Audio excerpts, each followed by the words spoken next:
The first thing I want to do here is congratulate Darren Young for coming out and saying that he is gay. You know, in a business where you're surrounded by men and you're wrestling other men and it may be looked down upon a little bit in the wrestling business, it's good that a guy like Darren Young has actually had the bravery to come out, and it seems like a lot of people like John Cena, his tag team partner Titus O'Neil, and a lot of people, including myself, are very supportive of Darren Young, and this is what I think is a very good thing. Leave me your comments down in the comment section below on Darren Young coming out and saying that he's gay. Right now, let's get onto this review. I'm going to be doing my review a little bit differently this week to try and keep things a little fresh. Not only am I going to combine my Smackdown review and my extensive thoughts going into Summerslam 2013, but I want to do it in a bit of a different format. Rather than just talk about the show, then talk about specific matches, what I'm going to do in this review is I'm going to point out several negative and positive things that I find about SummerSlam going in, which I'll touch upon throughout this video. And of course, as per usual, please leave your thoughts on this edition of Smackdown and your thoughts going into SummerSlam 2013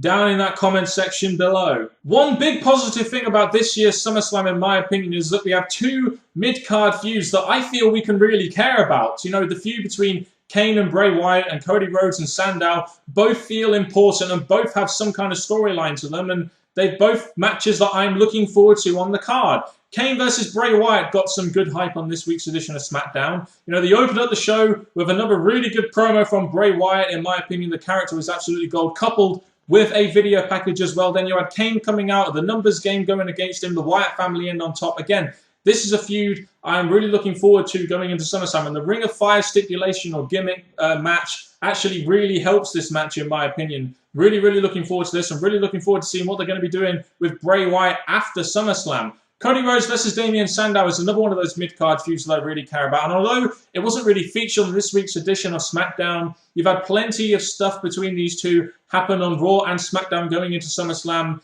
There's plenty of history there between the two, with being former tag team partners. Sandow winning Money in the Bank over Cody Rhodes. Cody Rhodes' face turn. So this has been cultivated in a way which I can also very much get excited for. So that's two matches straight off the bat that I am really excited for going into SummerSlam. And they're both mid-card matches. One negative for me is that I don't really care about the World Heavyweight Championship match between Christian and Del Rio. You know, I'm not all that big on Del Rio and Christian, in my opinion. I don't care all that much about Christian either. To me, it just feels like a pure filler World Heavyweight Championship match, which aren't the kind of matches you want to see on a Big Four pay-per-view like SummerSlam. As for the segment involving Christian, Damien Sandow versus Christian was a somewhat solid match. Christian wins with a sneaky roll-up and spears him post-match. It brings out Del Rio to attack Christian, and then Christian hits him with the kill switch. So far, WWE have done a very, very good job in making Christian look like a real strong contender to Del Rio by having him best Del Rio on many occasions right now.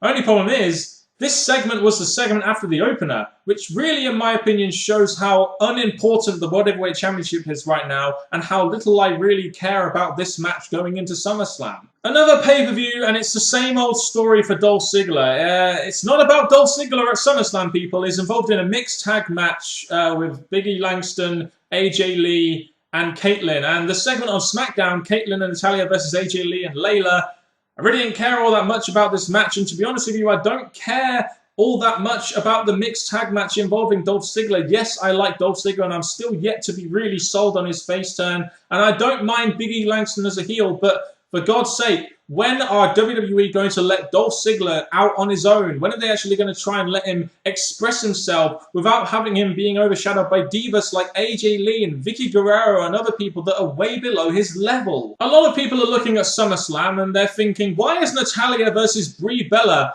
on the card? And to be honest, I can kind of understand why WWE are doing this. I personally really don't care about the match. I imagine a lot of fans out there, such as yourselves, also do not care about the match. But let's face it, the Total Divas show is drawing some really big ratings right now. I think last week it drew a 1.7 rating.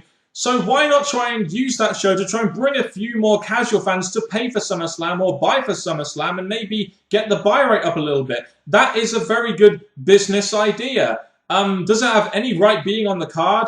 Probably not. But if it's going to bring in some maybe celebrity buys, as I like to call them, then yes, it could be somewhat a good addition to the card in that sense. Not saying it's going to be a great match. I'm just talking more of it from a business perspective. Also, does anyone else find it funny how these divas really haven't been featured on the TV show but Total Divas actually gets better ratings than TNA. Does anyone else actually find that quite funny? Because I do. Ryback, once such a strong character that I cared about, now not even on SummerSlam, is a stupid-ass cowardly heel who is now beating up on innocent members of the backstage staff.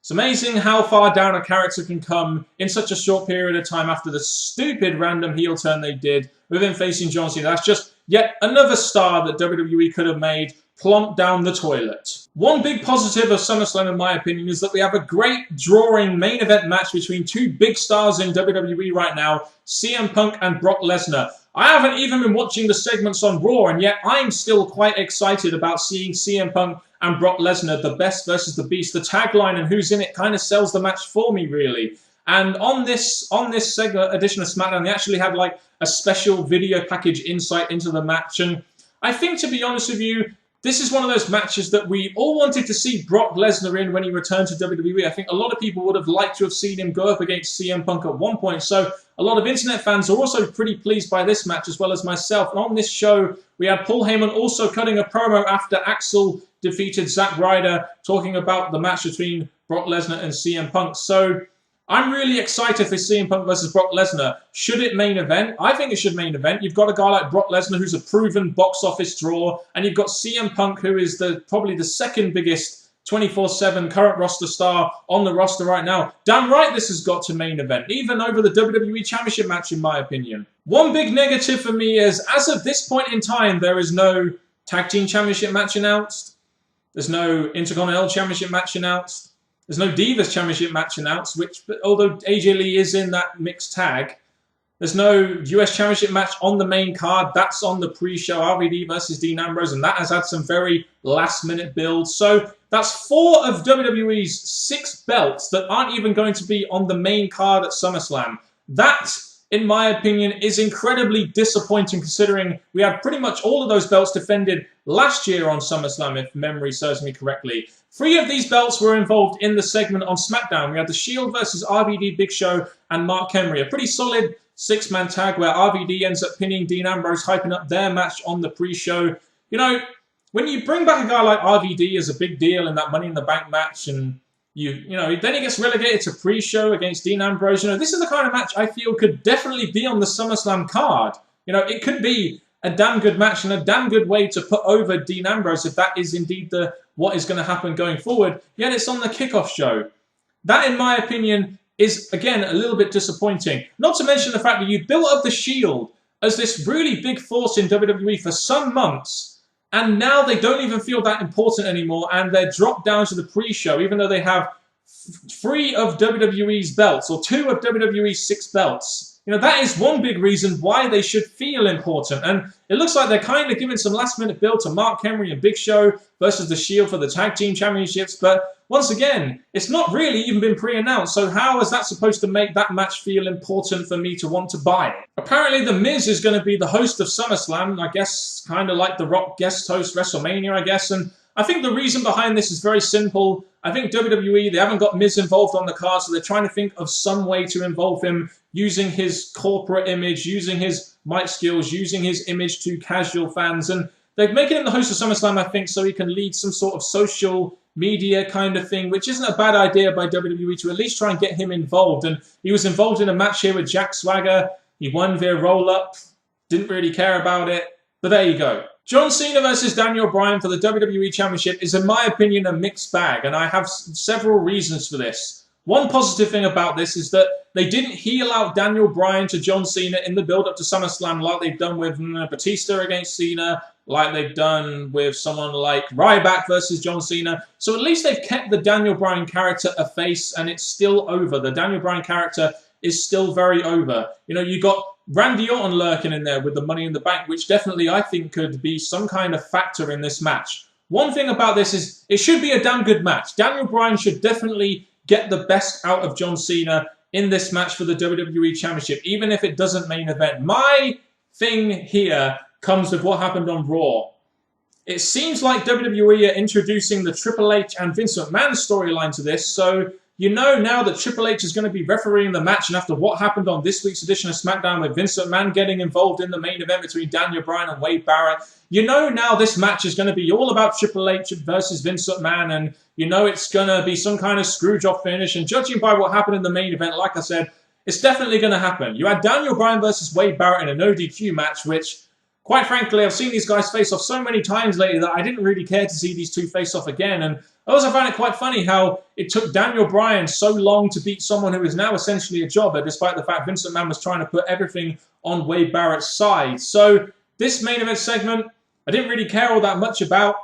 And to be honest with you, I would have preferred them to actually keep John Cena versus Daniel Bryan as it was. The addition of Triple H versus Vince McMahon may bring some interest as Triple H's referee, like he was in 2011, and that led to some kind of screw job, Money in the Bank ending kind of finish. But I still don't see why they've introduced Triple H and Vince McMahon. It's just going to be all about Triple H and Vince McMahon again, and I'm just tired of it being about Triple H and Vince McMahon. Why can't it be about Daniel Bryan? You know, I know I've had some bad things to say about Daniel Bryan, but at least if Daniel Bryan won, and maybe if Orton cashed in, it would be something different, and it would feel a little bit different. Two guys that haven't really been in the WWE Championship scene for quite some time. But once again, it'll be about Triple H, it'll be about Vince McMahon and their big main event going on to WrestleMania and getting Triple H over as the owner in the future, and I just really don't care about that, to be honest. So overall, there are a couple of positives and a couple of negatives going into SummerSlam, but in my opinion, SummerSlam has the potential to be a good pay-per-view. It really does. I mean, you've got two good mid-card matches, which I'm looking forward to. You've got a WWE Championship match, which could spring some surprises, if nothing else. You've also got Brock Lesnar versus CM Punk, which should be, whether it is main event or not, that should be a damn good storytelling match, in my opinion. So you've got 4 matches there on SummerSlam that I do give a shit about. You've got matches like the mixed tag match, and you've got the other matches like Christian and Del Rio that I don't really care all that much about. Brie Bella versus Natalia, I don't really care about that. But there are enough positives, in my opinion, to SummerSlam for me to want to sort of look forward to it. Even though lately, by only reviewing SmackDown, I've kind of felt like SummerSlam is a kind of give or take show, really, to be honest. But that's just my opinion.